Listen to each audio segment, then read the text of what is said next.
Welcome to This Explainer, where we're going to dive into the absolutely fascinating history and, honestly, the downright brilliant strategy that built the $300 billion Coca-Cola empire. Today we're uncovering exactly how a basic mixture of syrup, sugar, and water transformed into one of the most powerful, universally recognized brands on the planet. Okay, so let's kick this off by posing legendary investor Charlie Munger's famous thought experiment. Imagine, for a second, that you're transported all the way back to the 1880s. Your goal? You need to build a massive, unprecedented business from scratch, and you're starting with practically nothing but sugar and wire. Seriously, how on earth do you pull that off?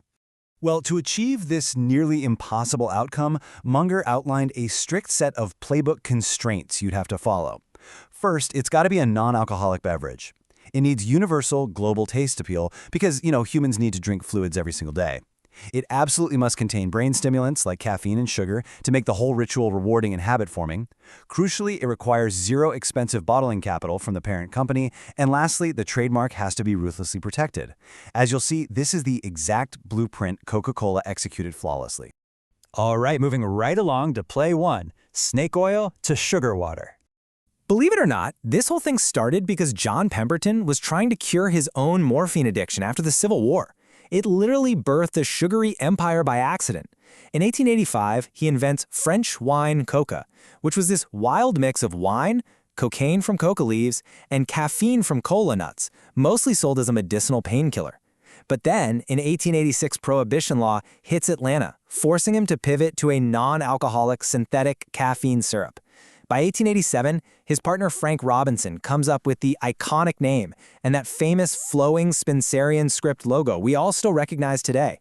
And finally, in 1892, a businessman named Asa Candler officially incorporates the company. Now, here's where it gets really interesting. How did they drive such insane early growth? Well, in 1887, they basically invented the very first manufacturer's coupon. It was a simple ticket redeemable for a free glass of Coca-Cola. This was just absolute genius. Why? Because it aligned incentives perfectly across the board. Consumers got a free, stimulating treat, while local drugstores got a huge bump in foot traffic and eventually highly profitable repeat customers.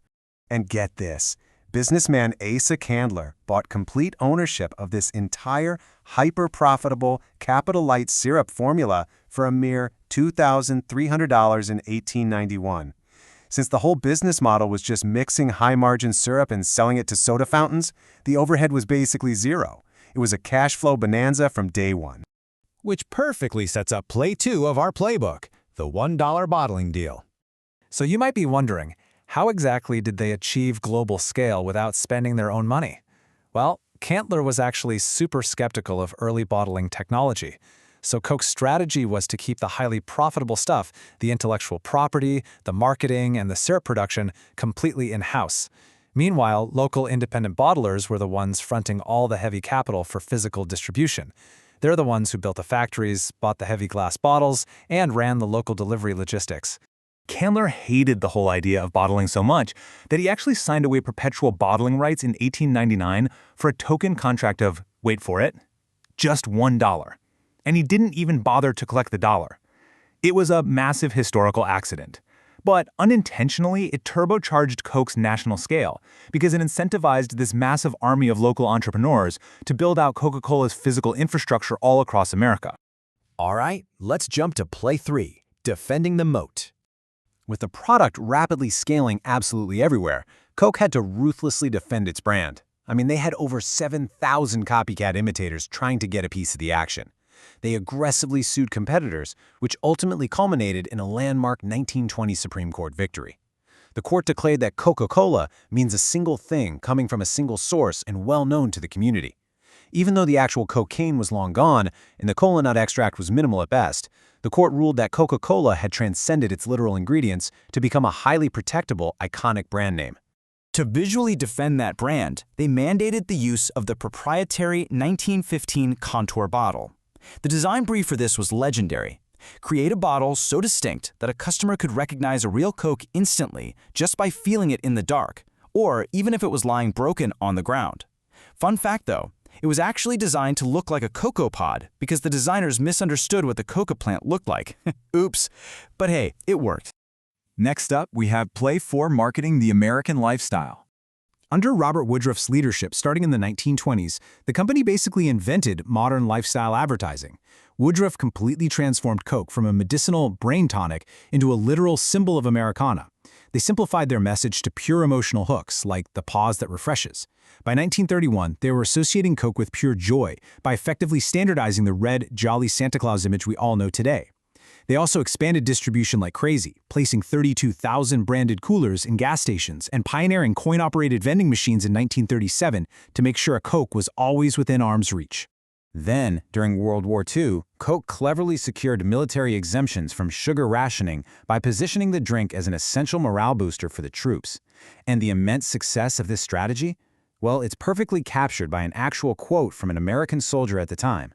If anyone were to ask us what we are fighting for, we think half of us would answer the right to buy Coca-Cola again. Just incredible brand loyalty. The practical result of this wartime positioning was just astonishing. The U.S. military effectively funded Coke's global expansion. Over the course of the war, the military distributed over 5 billion bottles to troops and set up 64 overseas bottling plants completely for free. This wartime effort accelerated Coke's international rollout by what the company estimated would have taken 25 years of normal investment. But as we know, absolute monopolies don't go unchallenged forever. Let's look at Play 5, the Cola Wars. During the Great Depression, Pepsi found a genius way to counterposition themselves. They decided to compete by doing the exact opposite of the market leader. While Coke was locked into its proprietary small 6.5-ounce contour bottle, Pepsi, who was literally fighting off bankruptcy at the time, realized they could buy cheap, recycled 12-ounce beer bottles and offer nearly double the liquid for the exact same nickel price. Because the liquid itself cost practically nothing to produce, this was a massive value proposition for cash-strapped consumers. Then, fast forward to the 1950s, a maverick Pepsi executive named Alfred Steele launches a highly calculated three-pronged attack. He targeted totally new demographics that Coke's traditional Southern management had completely ignored, primarily the Black American consumer market. Second, he positioned Pepsi as a lighter drink to appeal to emerging diet fads. And third, he fully embraced the brand new medium of television to capture the youth culture, officially making Pepsi the choice of a new generation. All this momentum culminated in the devastating 1975 Pepsi Challenge. What makes this so unbelievably smart is that it wasn't some polished national corporate ad. It was a grassroots campaign. Local bottlers set up tables at malls and used early home camcorders to record real people taking blind taste tests. The footage revealed that real consumers genuinely preferred Pepsi's lemony, sweeter taste. It was an incredibly effective strategy that actually allowed Pepsi to surpass Coke in supermarket sales for a time. Coke finally had to fight back under CEO Roberto Goizueta. They made some really hard operational choices, like replacing expensive sugar with cheaper, high-fructose corn syrup in 1980. They finally embraced the diet market fully by launching Tab and Diet Coke. And crucially, they secured a secret handshake deal with McDonald's to guarantee fountain supremacy. They even shipped McDonald's syrup in special stainless steel tanks to ensure it was the absolute best-tasting soda available anywhere. Finally, let's turn to our last section, the future of the playbook. Looking back at the legacy of this incredible 140-year corporate journey, Coke ultimately realized what their true product was when they co-opted the 1971 counterculture with their legendary Hilltop ad. The lyrics perfectly capture the whole ethos. I'd like to buy the world a Coke and keep it company. They cemented that their true product wasn't really fizzy sugar water at all, but rather manufactured global happiness, connection, and peace. So as we wrap up this explainer, I want to leave you with this final thought. We've seen how clever positioning, capital-light scaling, and ruthless trademarking built a $300 billion empire out of literally nothing. But as consumer health habits shift and the world rapidly changes around us, can a brand survive tomorrow purely on its past marketing playbook? Or will this classic strategy finally need a modern rewrite? Thank you so much for joining me today, and keep asking the right questions.